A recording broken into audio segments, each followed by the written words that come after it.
He was just a little guy. His love of pasta never ended. Kathy Moreland lost her son Austin 3 years ago this week. Like many teenagers, he wanted to belong. You lip sync it.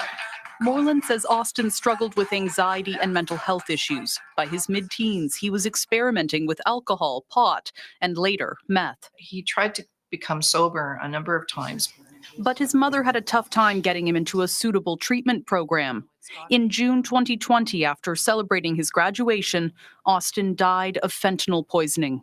He was 18 years old. Austin, in spite of his struggles, could have been a very productive worker and member of society. And we've lost that. An average of 20 Canadians are dying each day from opioid poisonings. The latest numbers for 2022 also showed 14 daily hospitalizations. A new report from an Ontario research team suggests teens and young adults are among the hardest hit. Rates of opioid toxicities in younger people have been climbing. Researcher Tara Gomes found rates of opioid-related deaths among Ontario teens and young adults under 25 tripled between 2014 and 2021, while treatment rates for opioid addiction during the same period dropped. Her team also found only about half of those who died had a diagnosis of opioid use disorder, while the other half likely were not regular drug users. For people who are occasionally or irregularly using drugs, if they're accessing a really unpredictable supply, it can be incredibly dangerous. So this here is naloxone. So this is a drug that can reverse an opioid poisoning. This Toronto harm reduction worker says tools like these can keep drug users safer, including test strips sold online that check for fentanyl. But he says the onus is also on governments and healthcare teams to get more young people access to treatment when they need it. It's because the wait lists are so long that if they're not attending, they're likely dying. Like Austin. So, Lauren, that can't possibly be the end of it. Where is the fix here? Well, there's no quick or simple answer to this. And we know our healthcare system is already struggling in so many different ways. But what we kept hearing from the people we spoke to is we need to fix this on multiple fronts. We need to get more access to harm reduction sites. We need to have more treatment centers for young people. And we need to have more mental health supports to get those wait times down so people can address the issues that might make them turn to drugs in the first place. And if we don't, we're going to see more deaths. Real warning. All right, Lauren Pelly, thank you. Thank you.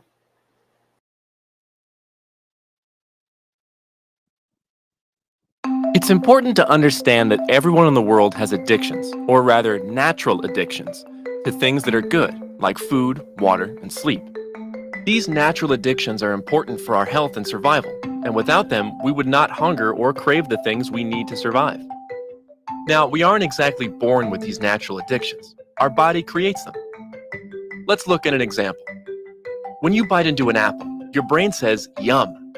Your brain recognizes that this apple is good for you. It has nutrition, vitamins, and gives your body the energy it needs to survive. Whenever the brain recognizes something that's good, it releases a chemical called dopamine. Dopamine causes you to experience pleasure. It's what makes you feel good, like when biting into an apple. The brain releases this dopamine in order to teach the body that this is healthy and good for your survival, and that it should remember to do it again. Now, there are other things we do that can release the pleasurable dopamine, like playing video games, exercising, or reading a good book. However, the amount of dopamine released during these activities is less than what's released when we eat food. The brain does this so it can recognize which is more important. So if you go 2 days without reading a book, or 2 days without eating food, your body is going to crave the food over the book. As such, your brain creates what's called a hierarchy of survival, which ranks how important each of these things is to your survival. Now, there are some things that will not cause the release of dopamine, like eating soap or punching yourself in the face. The brain knows that these things are not good and therefore does not release the pleasurable dopamine because your brain does not want you to do it again. Now, let's look at alcohol, marijuana, tobacco, and other drugs. These are all classified carcinogens, proven to cause cancer and other fatal diseases. Now, your brain should recognize that these things are harmful to your body. However, these substances have special chemical characteristics that fool the brain into releasing dopamine, oftentimes in much greater amounts than the body has ever experienced before. Because of this, the body is fooled into thinking that these things are good and important, sometimes even more important than food, water, or sleep, and consequently hijacks the #1 spot in your survival hierarchy. So now, if you go 2 days without eating or 2 days without drinking alcohol, your body will actually crave the alcohol over the food. This is an extreme case of addiction, where the person addicted believes that they will die if they don't get it. The severity of the addiction depends on where the alcohol or drug lies within your hierarchy of survival, and can increase even with casual use. Research shows that people under the age of 21 are at the highest risk of having their survival hierarchy hijacked. Why? Because their brains are still growing and developing and are hypersensitive to false shocks of dopamine caused by these harmful substances. By 21, the brain is more fully developed and mature, and the survival hierarchy becomes more permanent and less susceptible to getting hijacked. The flip side is that once you are 21, it becomes very difficult to remove these harmful substances from your survival hierarchy. Studies show that 9 out of 10 people who currently struggle with addiction started drinking, smoking, or using before the age of 21. Understanding addiction as a preventable disease can help save millions of lives. The decision to wait until 21 could mean the difference between a life enslaved by addiction or a life full of success and accomplishment. Want to learn more? Visit us at wait21.org. Good evening, everybody, and welcome to another edition of Speak Your Mind, where you, the viewer, you who are watching us from the comfort of your house or wherever it is that you find yourself in this world, can comment and speak whatever you have up here in your noggin. And today, our topic is about an issue that we have going on, not only here in Canada, but truly, unfortunately, all around the world, and that is addictions. Now, if you know somebody who is going through an addiction, who is going through a tough time, we urge you to let them know about this program, to let them know about what we have going on. I don't find myself here by myself, no, but I do have Miss Audrey, I do have Miss Lupita. Miss Audrey, I'll start with you. How you doing? Good evening, Pastor. I'm well. Again, like always, I came to announce the Telegram poll that everybody can take part of. As we're just getting to the beginning of our program, please scan the QR code as it appears on your screen and vote on the following. Like we said, our topic of today is addictions. The question that we have for you all is, what impacts a person to have a substance abuse? Do you believe it's due to relationships with family, mental health, financial situation, curiosity, or environment/friends? Let us know what you think, and we'll be announcing the results during our program. Thank you so much, Miss. And Miss Lupita, this person can also send us a message or even call us, correct? Yes, so they could definitely send us their comments that we'll be reading on air right now. They could send us a message through our WhatsApp. That way we are able to read them. 437-233-9815. And if you guys are also interested in giving your opinion on air right now through phone, you could call us at 877-785-8700. Perfect. Thank you so much. And I already think we have our first caller. Let's see if we can connect them now. Martin. Let's see if we can connect them. Hello, Martin. Are you there? I'm here. I can hear you loud and clear. How you doing, Martin? How you doing? I'm doing 100. Okay. I like that energy. Look, our topic tonight is about addiction.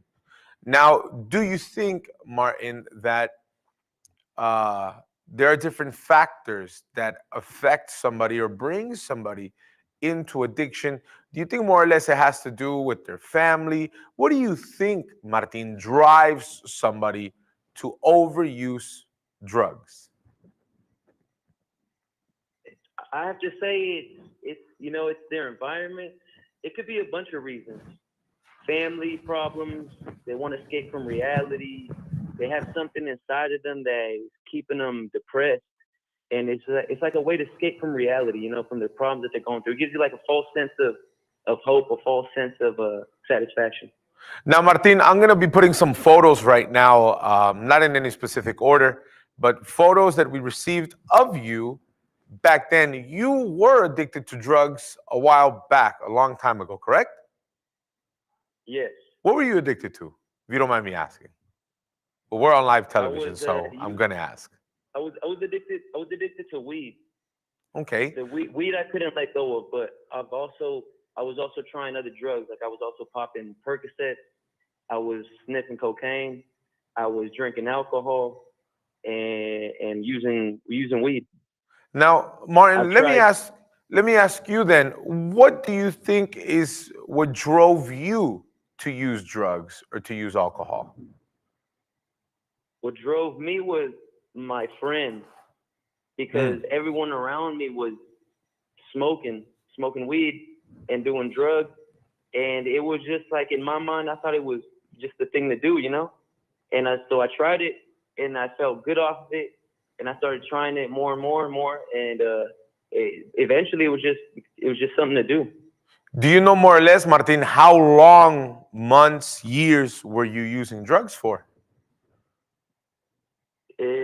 Yes, I started smoking when I was 11, and then I used it all the way up till like 25. Whoa. 25. You say you started with how old? 11. 11 years old. That's when I got introduced to it. Martin, anybody who thinks of an 11-year-old, thinks of a little kid, thinks of somebody addicted to their iPad, thinks of somebody who doesn't even think that far into using drugs. I know you had said before about your friends. Was it your friends that introduced you at 11 years of age? Yes, because I hung around with a lot of older people. Hung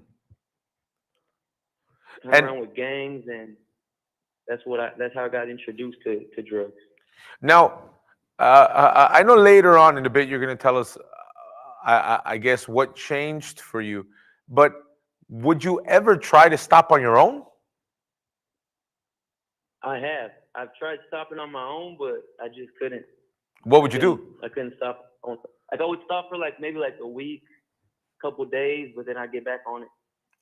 As much as you tried, you weren't able to. Yeah, I really wanted to. And I tried multiple times. It wasn't just one time thing, it was multiple times. And I tried to really hard. I tried to stay away from it and everything, but everybody just kept blowing up my phone saying they wanted me to go smoke with them and everything, and it was in my face. And I tried so hard to, but I just couldn't resist. So then after, right, I'm guessing you were invited, you started participating in the meetings that we have here in our help center. What did you start doing differently after you started participating in the meetings here? Well, the first thing was I started cutting those people off out of my life. Even if it was people I've known, even if it was family, because I was using drugs with family, and I had to make that decision to cut them out of my life because it was only going to bring temptation to me. So it didn't matter if it was family, if it was friends I've known since childhood. I had to cut those people off because I knew I was going to fall if I hung around them because they was always around me doing it. So I cut those people off first, and then I just started believing. I started just using my faith that God was going to set me free. He was going to take away my cravings, and that's what I did. Now, Martin, a couple years have passed. Are you still using drugs? Did you fall back? Did you go back into it after a couple weeks, a couple days? Who are you now? I'm completely free from that drug addiction. When I look at drugs now, it disgusts me, and I do not want to. I have no cravings at all to go back at all. I have no desire. No desire for weed, for Percocets, for alcohol, nothing. So from the age of 11 to 25, that's 14 years. For 14 years, you were addicted to drugs. Do you think somebody with less years or maybe with more years of drug abuse or drug addiction, you think they can be set free also? Definitely, definitely. I encourage anyone that's trying to get off drugs to come and participate in one of these services, these events, because you will truly be set free. Martin, thank you so much for speaking your mind, for letting us know a little bit about your story. Have a good night, okay? God bless you too. Take care. 877-785-8700. Like you heard from the mouth of Martin, as we were showing his images, one of the things that he said, one of the reasons being, was his family. And he even had friends, but also family members who he would do drugs with. But he started cutting them off. We're going to watch another video right now. In a little bit, we're going to answer some more phone calls. We're going to read comments with Ms. Audrey, Ms. Lupita. But I want you to pay attention to this following video, and we'll be right back.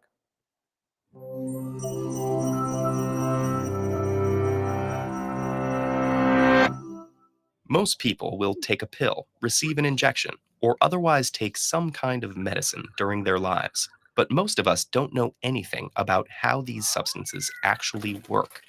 How can various compounds impact the way we physically feel, think, and even behave? For the most part, this depends on how a drug alters the communication between cells in the brain. There are a number of different ways that can happen. But before it gets into the brain, any drug must first reach the bloodstream on a journey that can take anywhere from seconds to hours, depending on factors like how it's administered. The slowest method is to take a drug orally, because it must be absorbed by our digestive system before it takes effect. Inhaling a drug gets it into the bloodstream faster, and injecting a drug intravenously works quickly too, because it pumps the chemicals directly into the blood. Once there, the drug quickly reaches the gates of its destination, the brain. The entrance to this organ is guarded by the blood-brain barrier, which separates blood from the nervous system to keep potentially dangerous substances out. So all drugs must have a specific chemical composition, which gives them the key to unlock this barrier and pass through. Once inside, drugs start to interfere with the brain's normal functioning by targeting its web of neurons and synapses. Neurons are brain cells that have a nucleus, dendrites, and an axon. Synapses are structures placed along the dendrites or the axon, which allow the exchange of electrochemical signals between neurons. Those signals take the form of chemicals called neurotransmitters. Each neurotransmitter plays different roles in regulating our behaviors, emotions, and cognition, but they all work in one of two ways. They can either inhibit the receiving neuron, limiting its activity, or excite it, creating a new electrochemical signal that spreads throughout the network. Any leftover neurotransmitter usually gets degraded or reabsorbed into the transmitting neuron. A drug's effectiveness stems from its ability to manipulate these synaptic transmissions at different phases of the process. That results in an increase or a decrease in the amount of neurotransmitters being spread. For instance, common antidepressants, like SSRIs, stop the reabsorption of serotonin, a neurotransmitter that modulates our moods. This effectively pushes more of it into the neural network. Meanwhile, painkillers, like morphine, raise levels of serotonin and noradrenaline, which regulate energy, arousal, alertness, and pleasure. Those same neurotransmitters also affect endorphin receptors, reducing pain perception. And tranquilizers work by increasing the production of GABA to inhibit neural activity, putting the person in a relaxed or sedated state. What about illegal or illicit drugs? These have powerful impacts on the brain that we're still trying to understand. Crystal meth, an amphetamine, induces a long-lasting release of dopamine, a neurotransmitter linked with the perception of reward and pleasure. It also activates noradrenaline receptors, which increases the heart rate, dilates pupils, and triggers the body's fight or flight response. Cocaine blocks the reuptake of dopamine and serotonin, pushing more into the network where they boost energy, create feelings of euphoria, and suppress appetites. And hallucinogenic drugs have some of the most puzzling effects. Substances like LSD, mescaline, and DMT all block the release of serotonin, which regulates mood and impulsivity. They also have an impact on the neural circuits involved in perception, learning, and behavioral regulation, which may explain why these drugs have such powerful impacts. Even if some of these effects sound exciting, there are reasons why some of these drugs are highly controlled and often illegal. Drugs have the power to alter the brain's chemistry, and repeated use can permanently rewire the neural networks that support our ability to think, make decisions, learn, and remember things. There's a lot we still don't know about drugs and their effects, both the good and the bad. But those we do know about are the ones we've studied closely and turned into effective medicines. As our knowledge grows about drugs and the brain, the possibilities will also increase for treating the many medical problems that puzzle researchers today.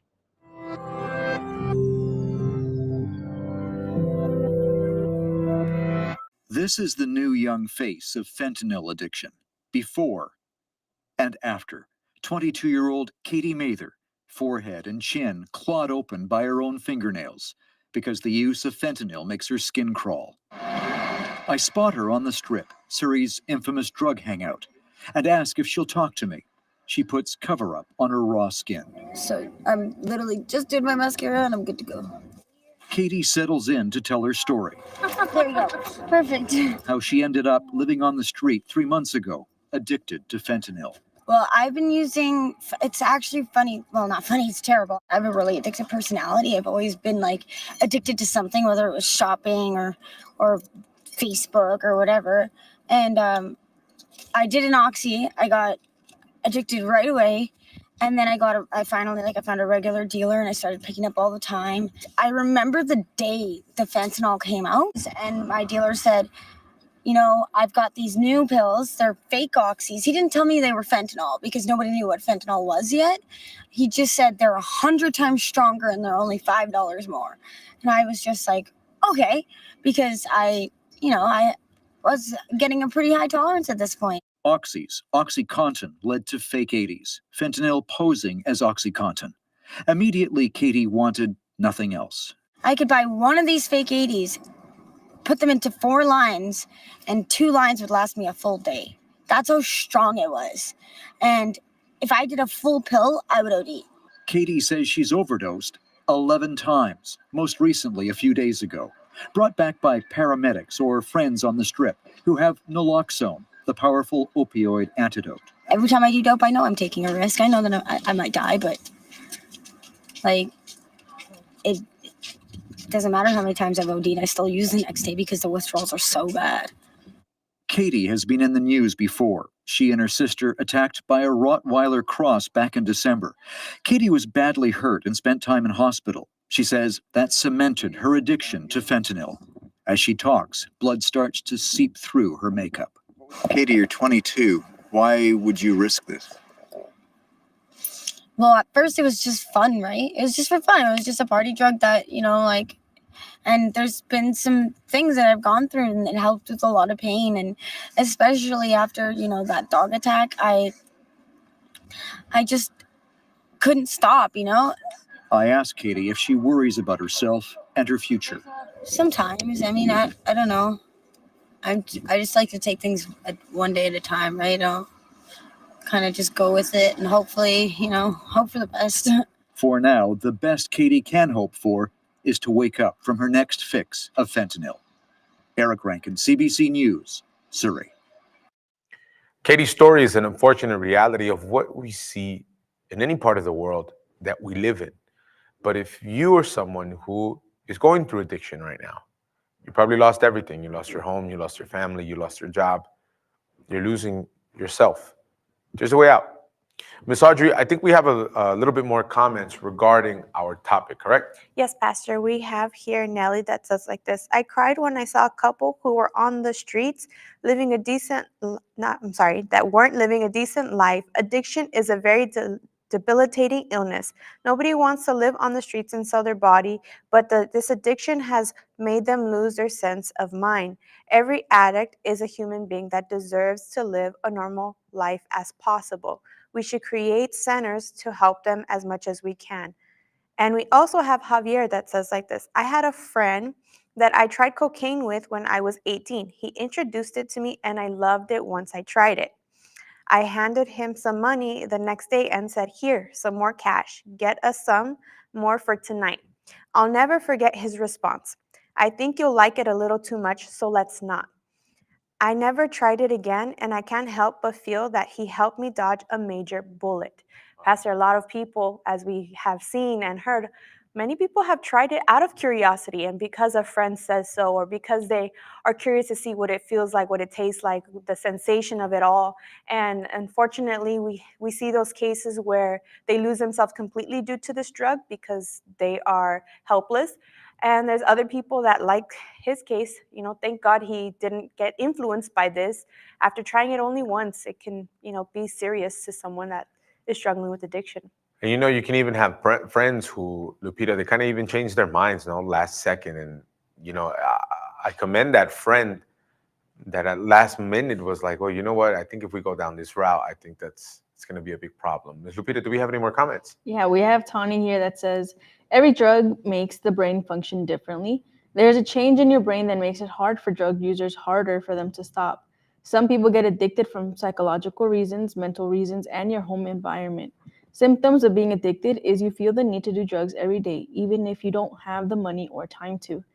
And we have Hillary that says, if you don't want drug addiction problems, just simply don't do drugs in the first place.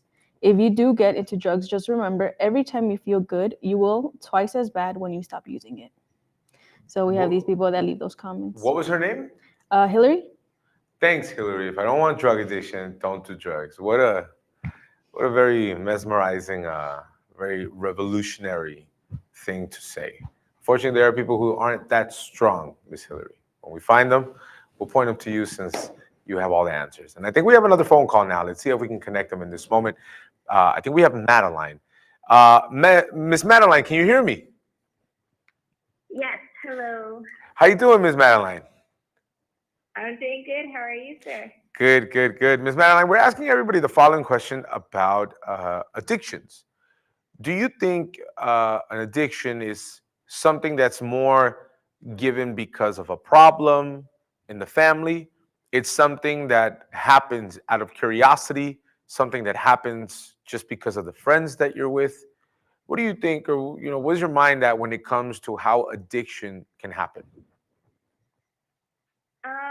To be honest, I think it's a little bit of everything, because everyone's different. Everyone goes through different problems, different situations. So it all depends, right? To be honest, I was actually addicted to drugs.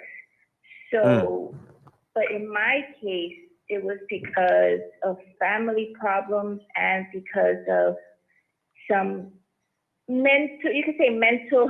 mental problems I had. With So depression, we're showing some images now on the screen. I think one is of you in the club, another one is you with some smoke coming at your nose. You said it mostly had to do with your family. You had problems and you had your own problems also going on.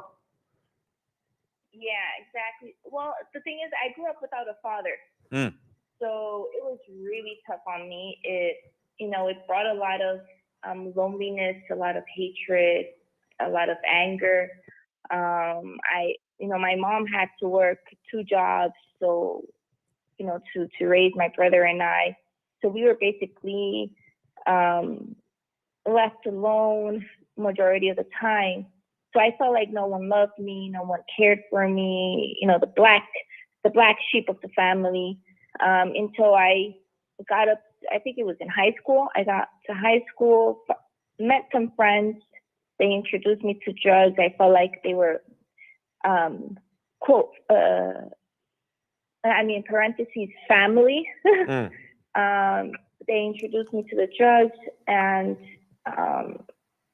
then I got addicted to it, unfortunately. Now, how many years? Like How many years would you say, Miss Maddie, you were addicted to drugs in total? I could say, let me see, I think it was about 4 to 5 years.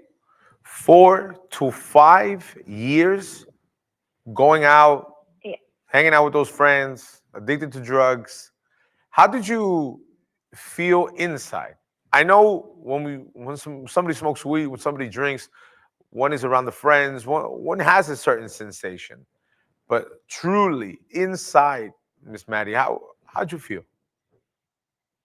No, I felt empty. I felt worse, worse than even before.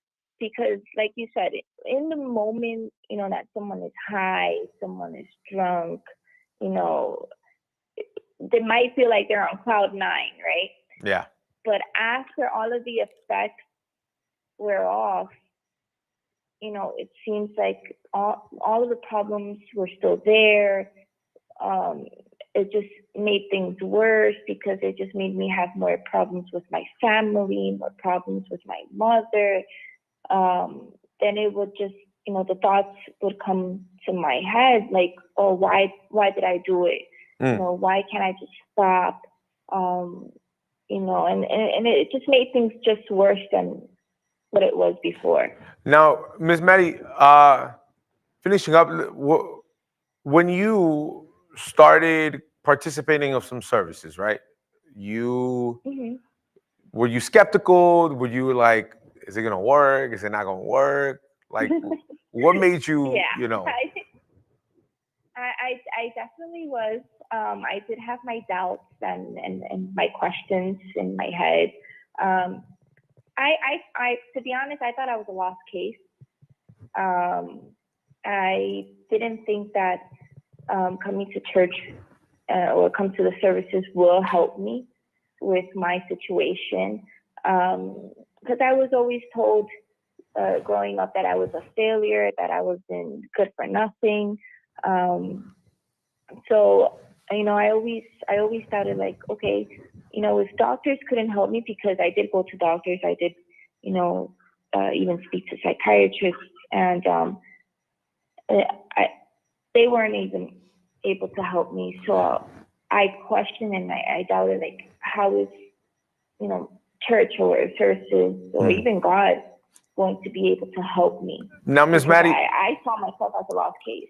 Ms. Maddie, we actually have a question for you. I know you probably weren't prepared to answer questions from somebody else, but Ms. Audrey, you let it go. Go. Yes, we have a question that I don't know if you've ever heard of this, but a lot of people, maybe they do drugs, they're addicted, but sometimes they feel like they can stop at any time, at any moment during these years 4 to 5 years that you were dealing with addiction. Did you ever think you had a problem? Did you ever think that you were in control of it? Could you stop at any time? Or did you know already that it was a serious thing, that you needed help and you were looking for that help? To be honest, in the beginning, I thought I had control over it. I thought that I was able, to stop whenever I wanted. But when I tried to stop and realized that I couldn't, that's when I hit rock bottom and I said, yeah, if I don't get help, I'm not going to be able to stop. Because I tried and, I think I lasted just a few hours without doing nothing. It just, I couldn't. I fell back to it. It was really tough on me. And now, Ms. Maddie, one of the things that you were saying, from the beginning you were a little skeptical, but you start participating, you start learning, about God, using your faith. Who are you now? Who is Madeline today? A new person. The old Madeline died. Oh, good, because I'm not going to front. It sounded like you said, uh-oh. I'm like, oh, man, this is not the way it's supposed to go. No, I'm definitely a new person. I don't depend on any drugs. I don't depend on alcohol to be happy. I don't depend on the drugs to fill the void that I had. I'm happy. I love to live. I'm happily married. Shout out to my husband. Yeah, I have his photo here up on the screen. Tell him we said what's up. I'm definitely happy, and that's all thanks, to God and to especially the youth group. YPG definitely helped me a lot. Now, Ms. Maddie, a true family to me. You started learning how to use your faith, but when you started going back to the reality, you started seeing your friends, you started seeing your family. Is there something that you did to kind of stop from them leading you to go out? Is there something that you had to decide on, that you cut off? Yeah, I had to make a huge sacrifice, and that's to let go of everything that led me to the wrong path.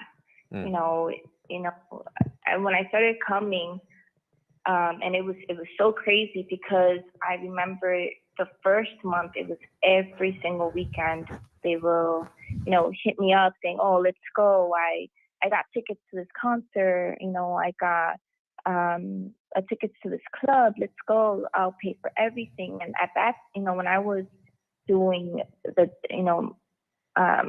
drugs and everything, I would be the one paying for everyone. But when I started giving myself to God, they would hit me up, be like, "Oh no, I'll pay for you, or you don't have to pay anything. I got you." All the cheap people out of nowhere started having money, huh? Yeah, out of nowhere. Out of nowhere they started having money, and they wanted, for me to go. But I kept, I made a decision. I made the sacrifice, and I said, no, that's it. And I found the true help that I needed. So, Miss Maddie, this person who's watching this, right? Maybe they got 2 years, 3 years, 4 years on an addiction. Maybe they even have more. If you were set free, you think they can be free from addiction also? Definitely. I'm a living testimony for those people that think that they can't, get out of the addiction, and they think that, there's no way out. There is.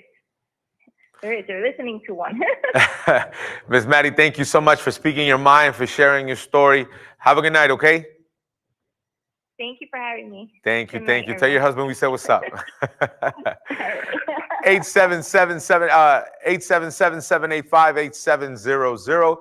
I think we have Miss Lupita. Miss Lupita, do we have any more comments regarding our topic? Yes, we do. We have Mara here that sent her testimony also. She said, "When I used drugs, I wanted to feel included with my friends. In the beginning, I was the one who wouldn't drink, wouldn't smoke. I had never experimented with drugs, so they would exclude me. Today, I understand the real friends keep us away from that lifestyle and not close to it."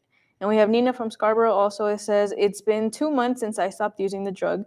I have more anger and depression now. When I used a lot, it is quickly stopped from decreasing.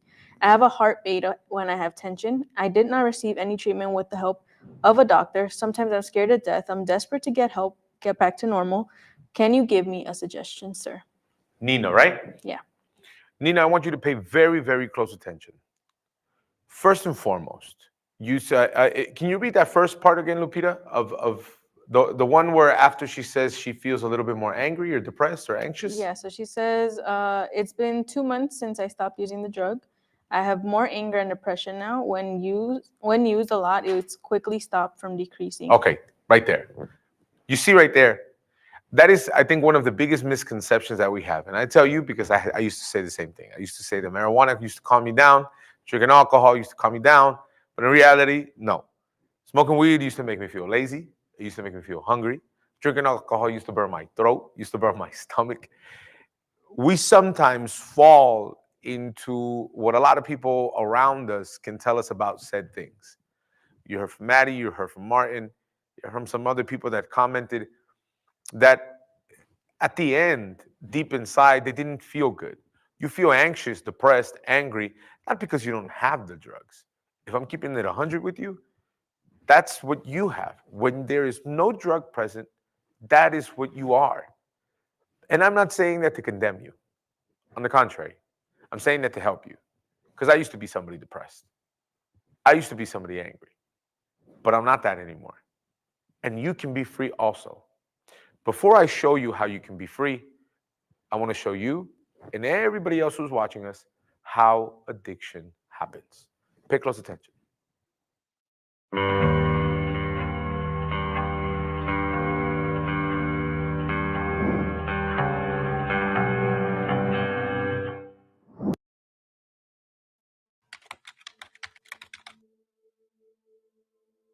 Young people are dying. They're overdosing on heroin and fentanyl. You wonder, how did this young person get to this horrible spot in life?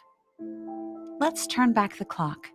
Go back in time, to younger days, to understand how addiction starts, to understand how to prevent it from happening.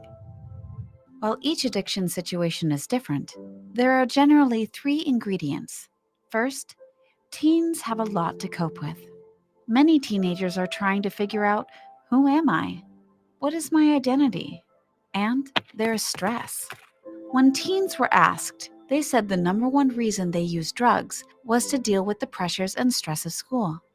And some teens have to cope with stress at home. There could be emotional neglect, abuse, divorce, a family member with an illness, a family member who's addicted, the death of a loved one, money troubles, or other challenges. Many teens also need to cope with depression or social anxiety. In addition to a lot to cope with, some teenagers, through no fault of their own, have poor coping skills. Maybe their parent or parents have been caught up in their work or other family crises and do not even realize that their teenage child needs help. Maybe their parent or parents are struggling themselves and are simply not able to teach their kids how to constructively cope with life. And teens who experience day-to-day depression or social anxiety may develop an unwarranted negative self-image. This can make it tougher to cope. The third ingredient to addiction that may be present is certain brain chemistry. Some people, by virtue of how their brain processes chemicals, get hooked easier. You can attribute this to your family tree, otherwise known as genetics. Genetic susceptibility doesn't have to be present for a teen to develop addiction, but it can increase their chances. All 3 of these pieces do not have to be present for addiction to happen. Any one piece, if strong enough, can lead a teen down the addiction path. So how does addiction start? Here's what happens. A teen has a lot to cope with and poor coping skills. They try alcohol and drugs. Maybe their brain chemistry causes them to be more susceptible. The teen's brain learns that, at least in the short term, the alcohol or drugs gives them a way to temporarily neglect or forget the stresses in their life, which is a flawed way of coping. That can become their identity, the party friend who is willing to try anything, or the friend who can get you drugs. It might give them a way to fit in socially and have fun. It might help them for a moment forget about their stress. The teen starts using alcohol or drugs more frequently. This is where things come apart. Repeated use does 3 things. The teen's brain has learned that, in the short term, alcohol and drugs can help them cope. With repeated use, this bad learning loop becomes ingrained and deeper. The teenager gets to the point of automatically reaching for alcohol or drugs when they're stressed, without even thinking about it. With repeated use, the chemicals in alcohol and drugs also change the brain, making the teenager even less self-aware of how they're going off the rails. And repeated use makes life situations worse, which just increases stress and feeds into the negative loop. Without a change, this path ends in addiction, jail, or death. 1 out of 10 adults struggle with addiction. Addiction leads to broken families, broken promises, and broken hearts, and currently an increasing number of deaths. So how do we prevent this from happening? How do we prevent addiction? Here's how. First, a message for parents. Spend concentrated one-on-one time with your kids, particularly when they get into middle school and all through high school and college. Truly listen to them with love and without judgment. Understand what they are coping with. Help them get through. If you need help, talk to an experienced professional. Do not wait. Act now. And remember, your child could simply be experimenting and have a brain more susceptible to alcohol and drugs. It could be that simple and scary. Or your child could be going through something that you're not fully aware of. There is inevitably a lot going through their head. When you get in a car accident in the wintertime, the accident doesn't happen when you hit the telephone pole. It happens 200 feet before that when you start skidding on the ice. Your child may be skidding right now, and neither they nor you even recognize it. Act now. Do not assume they can self-correct. They need an established support system. Listen to them and help them immediately. Now, a message for teenagers. You are not alone. It may feel that way.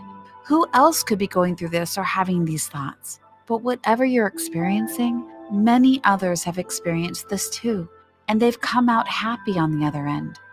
Do not take on the identity of the party friend. It will kill you. You can find an identity without drug and alcohol dependency. Your true identity, a better identity. Finally, be open to receiving help from your family, a friend, or from a professional, wherever it comes from. When your body has an illness, you see a doctor. When your body has an injury, you see a physical therapist.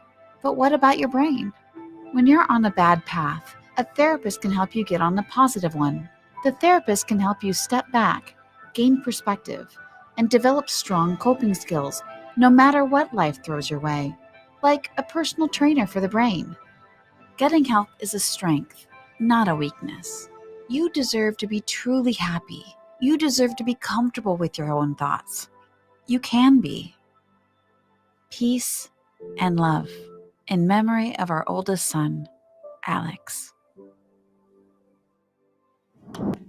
And we're back with all of you guys. Just reminding everybody that we have a second part tomorrow at 10 o'clock where we are going to be finalizing our topic about addictions. But before, I think I have Stephanie on the line. Let's see if we can connect her right now.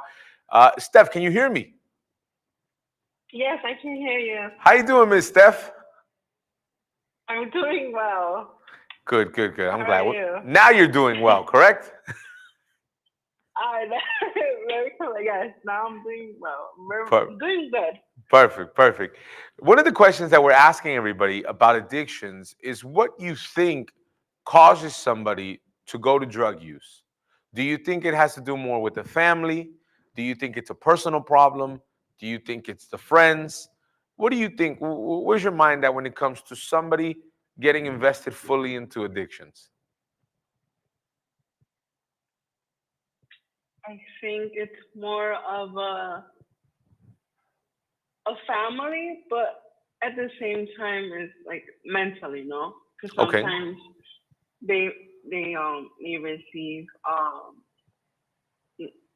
negative feedback, and that gives them like self-doubt that they can't do it, that they won't be able to do it, and and then, or they don't even have confidence, and then having that addiction allows them to have the confidence, supposedly, that it gives it to them. So you think, Steph, that majority of the times it's something that it's mental, where the person kind of beats themselves up a bit, and it takes a toll on them to lead them to go do drugs? Yeah. Were you ever, Miss Steph, addicted to drugs? I was.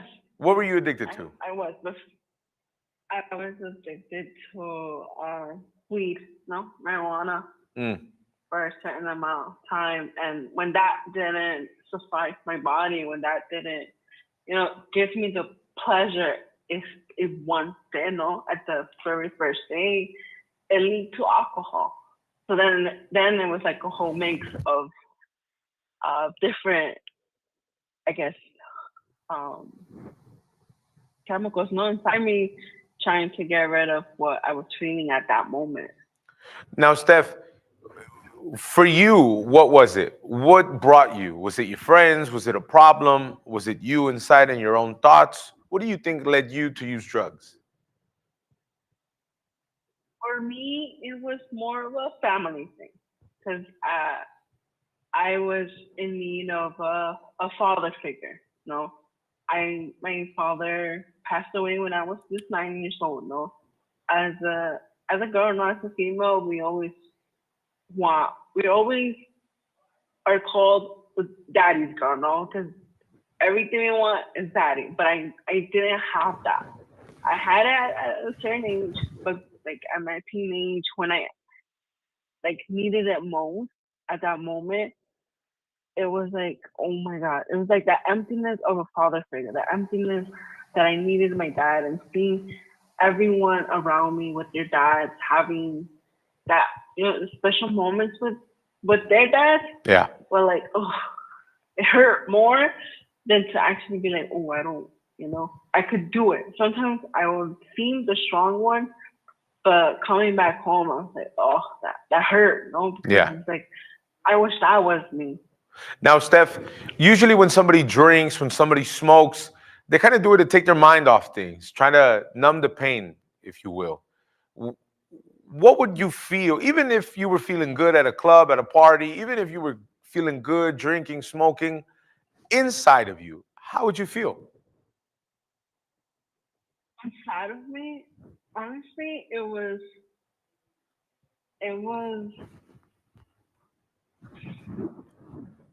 more like isolated. It didn't.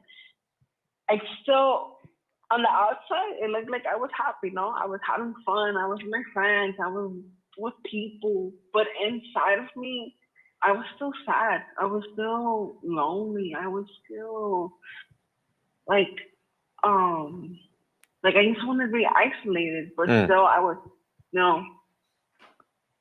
I guess, fronting that I was happy. Yeah. Just because my face, like I was smiling and I was laughing. But then deep inside of me, I just wanted to cry. But you were friends, you were family. Yeah. Why are you crying if you're having a good time?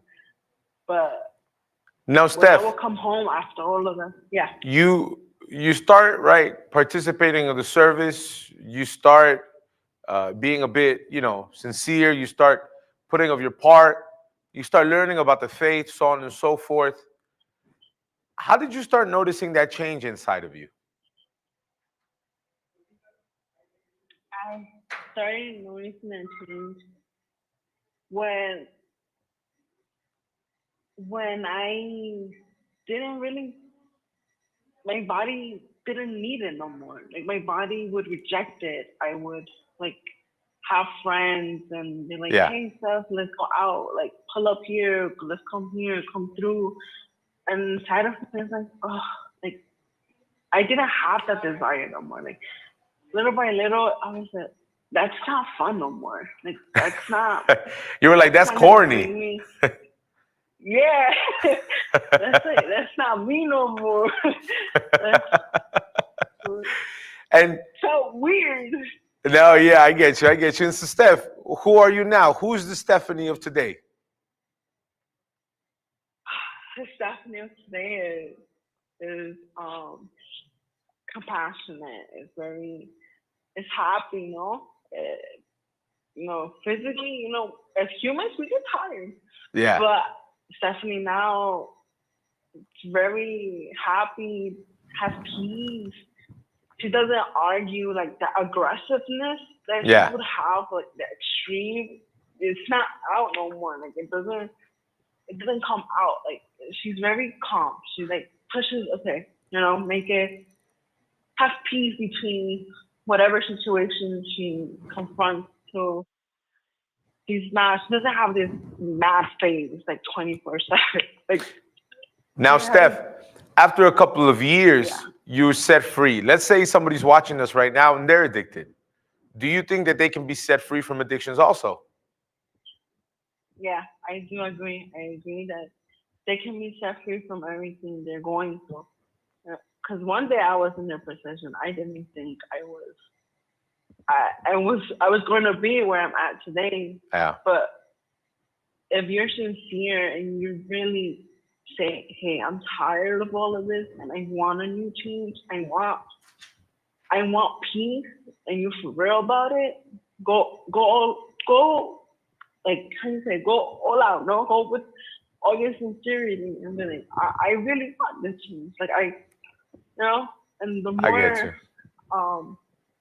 stress you put into it, the more the more I can't think of the word, but you go full effect and you be like, I'm in it, 100%. Then so you go more further than what you think you would have gone for.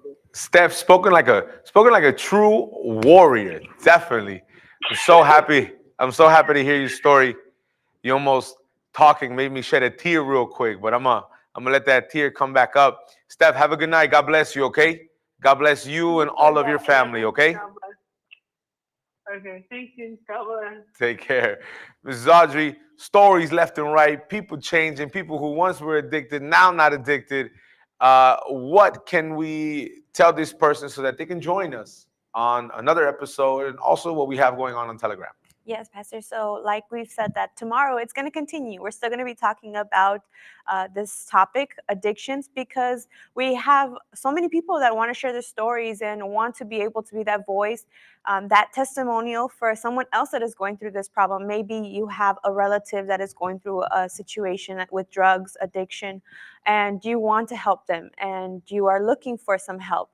This is where you're going to find it. This is where you're going to find more information and find the solution to your problem. So I do want to announce the Telegram poll so far, as we have the question, what impacts a person to have a substance abuse? We have 16% of people that say relationship with family, 28% of people that say mental health, 7% of people financial situation, 14% say curiosity, and the majority for now, 35%, environmental and friends. So stay tuned because we'll be concluding the poll tomorrow during our program. And Lupita, this person can send us a message. They can call us. They can even leave us a voice message to our WhatsApp, correct? Yes, they can definitely leave us a voice message to our WhatsApp, which appears right there, 437-233-9815. And tomorrow in the next program, part 2 of our program, we'll be reading them out loud.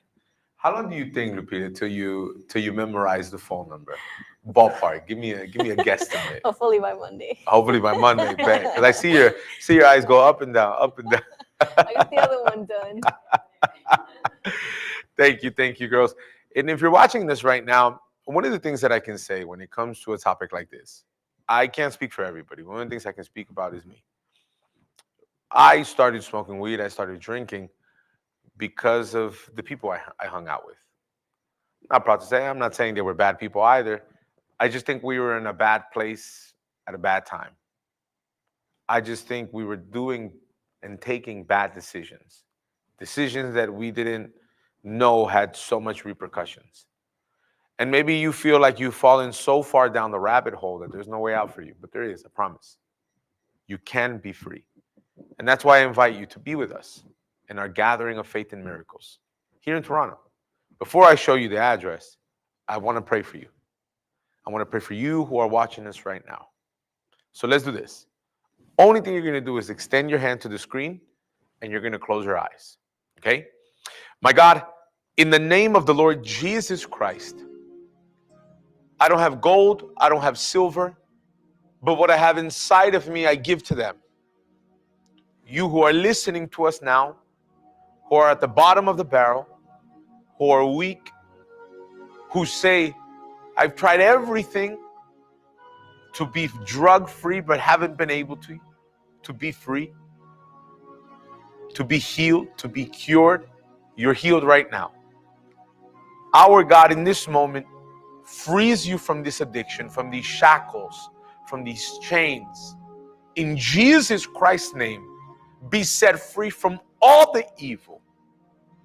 And my God, that tonight, this person can sleep better.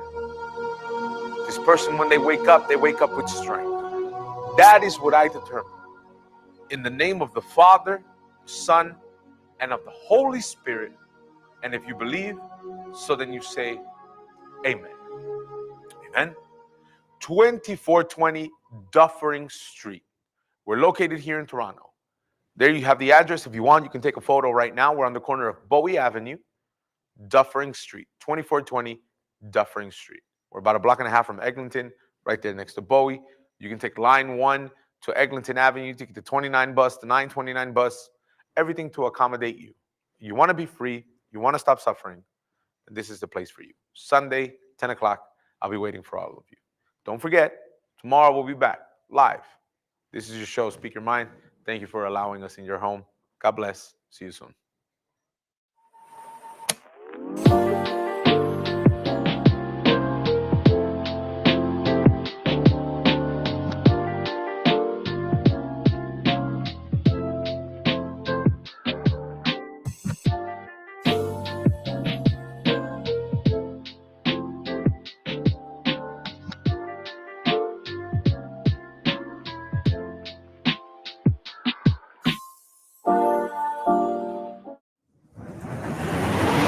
Sunday of the Seven Prayers.